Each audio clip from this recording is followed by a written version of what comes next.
Bab shuhud al-ha'id al-eidaini. Shuhudi, witnessing, being present, of who? Al-ha'id, the menstruating woman. Where? Al-eidain, the two Eids. Meaning, a woman who is not praying, she's in her haid, should she go to witness their Eid prayer? She's not going to perform their Eid prayer, obviously. But can she go witness? Yes, she should. Why? Because it's not just their Eid prayer, but also وَدَعْوَةَ الْمُسْلِمِينَ, and the supplication, okay, the dua of the Muslimin. وَيَعْتَزِلْنَ الْمُصَلَّى, but they should stay away from the prayer place. Now this da'wah is also understood as invitation. So other meetings of the Muslims. So you can say gatherings where Muslims get together. So for example, a gathering of knowledge, gathering of studying the Quran. Then can a menstruating woman go and participate in that? Can she go and witness that? Yes, she can. She definitely can. حدثنا محمد هو ابن سلام قال أخبرنا عبد الوهاب عن أيوب عن حفصة قالت, she said, كنا نمنع, we would stop, we would forbid عواتقنا, our عواتق. عواتق is the plural of عاتقة, not عاتكة, but عاتقة with a qaf. That is عاتكة, the name is from عتيق, okay, بيت العتيق. So anyway, عاتقة is a young girl who has just begun her hayd, or she is near that stage. She's going to begin her period very soon, or she has just started it, or she is of marriageable age. So basically a young girl who has just reached puberty or is reaching puberty, recently reached puberty. So they used to stop such girls, such young girls, أن يخرجن, that they should go out fil eidain, for their Eid prayers. They would not let them go. Why? Okay, that they have just started their periods. They might still be learning how to keep themselves clean or how to keep area clean. And if they're going in that place and they're negligent, they could do more harm than take benefit. Okay? No, but this was after the time of the Prophet ﷺ. Because such girls were protected in a way. That other people will see them. They're ready for marriage. They didn't want everybody seeing them. Unfortunately, these days it's the exact opposite. That if a woman is of marriageable age, then she is sent out in the world. She is sent to gatherings, fully adorned, so that she can receive proposals. It was the exact opposite way in that culture, in that tradition, that such girls were not allowed to go out much. They were kept inside the house out of haya. Okay? This may be difficult for us to understand, but this was actually out of hayat that they did. Protecting their purity, their chastity, that they're clean. No one has seen them. They're clean. No one has set their eyes on them. Hidden pearls. Exactly. Hidden pearls. Okay? The purer, the better. And also, one of the reasons was that, especially after the time of the Prophet ﷺ, because in his time, the true understanding of haya, it was clear to the people. So why was it that soon after the Prophet ﷺ, the people went back to this practice? Because there was fitna at that time. There was fitna at that time. Lots of haraj, murder, and lots of fighting amongst the people because of the instability that was in the ummah, unfortunately. Which, alhamdulillah, it was soon taken care of, but there was instability. So this is one of the reasons why they would not let them go. And Eid, a large gathering, public place, so many people are there, so out of haya, they would not let them go, especially to these occasions. So what happened? فَقَدَمَتِ امْرَأَةٌ. So a woman came, meaning she came to the place where Hafsa was. فَنَزَلَتْ, so she descended, meaning she arrived at قَصْرَ بَنِي خَلَفٍ. You remember the word nazala, the word analysis of this word? What does it mean? That when a traveler, they reach their destination and then they unpack, they undo their baggage, and then they descend at a place, right? So this is what the word nazala means. So she stayed at Qasra, the fortress of Bani Khalaf. And where was this? This was basically in Basra. This was in Basra. That's where the Bani Khalaf were. So a woman came to Basra. And this is where Hafsa was. فَحَدَّثَتْ, so this woman who came, she narrated عن أختها, about her sister.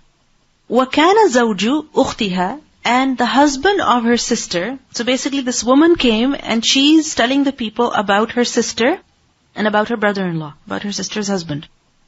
She said, my sister's husband, وَكَانَ زَوْجُ أُخْتِهَا غَزَى, he went to battle, مَعَ النَّبِيِّ صَلَى اللَّهُ عَلَيْهِ وَسَلَّمَ, with the Prophet ﷺ, Sintay Ashara.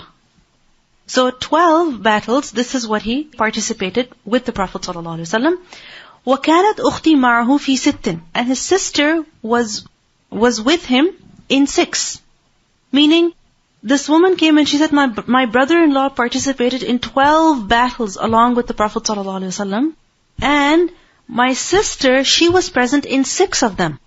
So basically, she's talking about a couple who was very close to the Prophet ﷺ, who had spent many years with the Prophet ﷺ, who had been under his direct instruction. So basically, their understanding of the deen, their practices were proved by the Prophet ﷺ. قالت, she would say, meaning her sister would say, كُنَّا نُدَاوِي الْكَلْمَةِ. We would nudawi, we would treat, from the word dawa. What does dawa mean? Cure. So we would treat al-kalma. Al-kalma, plural of kalim, which is jarih, meaning someone who is wounded. So we would treat the wounded, وَنَقُومُ عَلَى الْمَرْضَى, and we would stand by the ill, by the sick. Meaning, this is why we would go to battle. Because all the men would be participating in battle. Every single man was needed. So the women were left to take care of the wounded, the injured, and the sick. So even though there were men, the women would have to take care of them.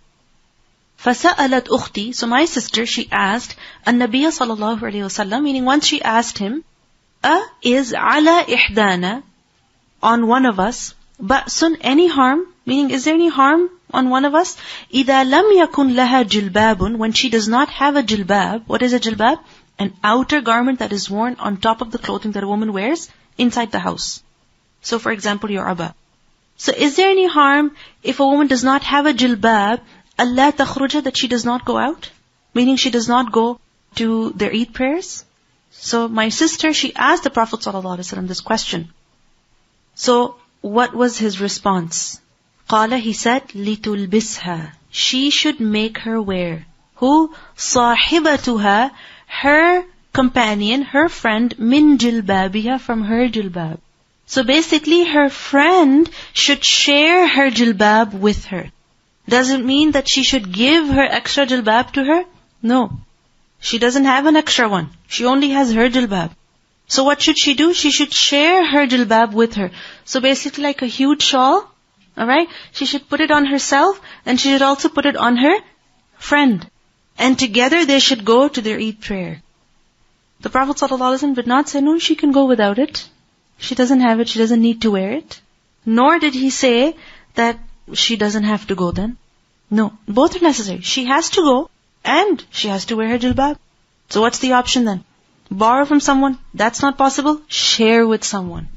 Okay, لِتُلْبِسْهَا, she should clothe her basically. صَاحِبَتُهَا, her companion should. مِنْ جِلْبَابِهَا. وَلْتَشْهَدِ الْخَيْرَ, and she should witness the good. وَدَعْوَةَ الْمُسْلِمِينَ, and the dua of the believers. Meaning she should be present at that gathering. Why should she be deprived of the goodness? Because if you think about it, at Eid is performed in an open space. And everyone is supposed to come. Women, children, young, old, men, everyone is supposed to come. And it's supposed to be performed in congregation. There's supposed to be dua as well. Right? And we know that when people are worshipping Allah subhanahu wa ta'ala collectively, then what happens? The mercy of Allah descends on them. Allah's forgiveness descends on them. His special blessings descend on them. So when Allah's blessings, His mercy is descending on those people, then why should she be deprived of it just because she doesn't have a jilbab or just because she's menstruating? She should not be deprived of it. She should still go. وَلْتَشْهَدِ الْخَيْرَ وَدَعْوَةَ الْمُسْلِمِينَ فَلَمَّا قَدِمَتْ أُمُّ عَطِيَّةٍ. Now Hafsa, she's narrating that when Atiyya, she came. Meaning she came to Basra. So basically her sister came. Remember that woman who was talking about her sister? So who was her sister? Atiyya. She was talking about Atiyya. Alright? And her husband. So when Atiyya herself came to Basra, سَأَلْتُهَا. Hafsa said, I asked her myself. Meaning she confirmed. Look at the research. She said, سَأَلْتُهَا, I asked her, أَسَمِعْتِ النَّبِيَّ صَلَى اللَّهُ عَلَيْهِ وَسَلَّمَ. Did you hear the Prophet ﷺ say this? قالت, she said, بِأَبِي, نعم. May my father be sacrificed? نعم. Yes, I did hear. وَكَانَتْ, and it was her habit, whose? Atiyya, that لَا تَذْكُرُهُ, she would not mention the Prophet ﷺ, إِلَّا قَالَتْ بِأَبِي, except that she would say, بِأَبِي, may my father be sacrificed. سَمِعْتُهُ يَقُولُ, she said, I heard him saying, يَخْرُجُ الْعَوَاتِقُ وَذَوَاتُ الْخُدُورِ. That awatiq, the menstruating girls, وَذَوَاتُ الْخُدُورِ. Dawat, plural of that, and khudur, plural of khidr, meaning those who are concealed and hidden in the house. They're not allowed to go out. Even such girls, they should go out. Or she said, أَوِ الْعَوَاتِقُ ذَوَاتُ الْخُدُورِ. Or she said, the awatiq who are ذَوَاتُ الْخُدُورِ, they should go out. وَالْحُيَّضُ, and also the menstruating women. All of them should go out. For what? For their Eid prayer. وَلْيَشْهَدْنَ الْخَيْرَ, and they should witness the good. وَدَعْوَةَ الْمُؤْمِنِينَ, and the dua of the believers.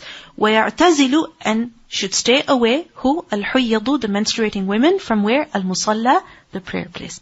Meaning the menstruating women should just stay away from the prayer place. Why? Because they're not praying.